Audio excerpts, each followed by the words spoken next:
This one, I'm trying to find the height, but usually when I'm trying to find the height, I know the area, I know my base, and I can just work backward. Now this time, I don't know my area. So what I'm going to do is I'm going to see if there's any way that I can know my area by using the other information that I have first, that I can back solve for the height. So now, let me look at this shape. So first of all, I will know that if this is 3 right here, then this means that this line right here will also be 3. And the reason is because, it's a parallelogram. Now, first of all, this question should mention this is a parallelogram, though. The question will mention it on your test. It's just on this practice problem, it did not mention it. It should label that this is a parallelogram. Now, in order to do this one, well, I can know, just by looking at this, I know, well, if you look at this shape right here, this means it's perpendicular, right?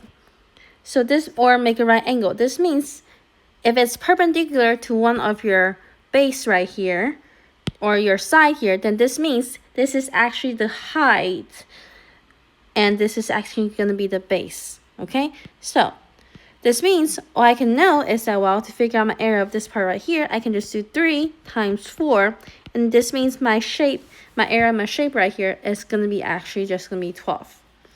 Then, well, if I know my area is 12, I know it looks very weird though, how this, this picture looks very weird, how, you can take this as 3 and this is 4. It's purposely made this way to confuse you, okay? Now, this means my area of my parallelogram is 12. Then you can work it backward and try to use this height, in your formula, and then use this height's base to figure out, to set up your formula. So what I meant was that, well, if this is my height, which means my base here will be the side that's perpendicular to my height, which will be this base or this base. Okay, so I'm just going to take this one, okay, because these two technically have the same exact measurement, so it does not matter which one I use. So let me go ahead and set my formula. I know my area is 12, I set it equals to 6 times h. Then I just divide both sides by 6 here, this cancels, and my h here will just be 2. And this is how I figure out my missing value. Now let's move on to question letter D. Now it says a parallelogram has an area of 39.2 meters and a height of 5.6 meters. What is my base? Now I'm going to first write out my area formula for my parallelogram, which is going to be area equals base times height. Now my area here is 39.2, and my base here is going to be, well, the unknown, right? So I'm just going to leave as B. And my height here is going to be 5.6.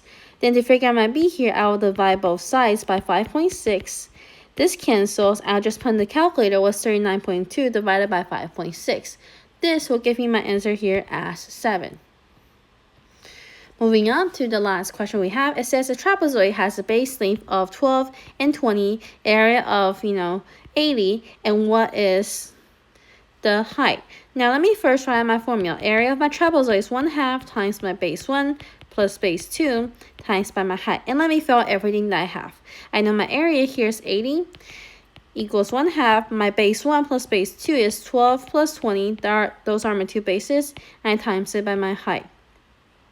Then I first simplify everything I have first before I go find, the h. So I had to do whatever inside the parentheses first. So I need to do 12 plus 20. This will give me 32.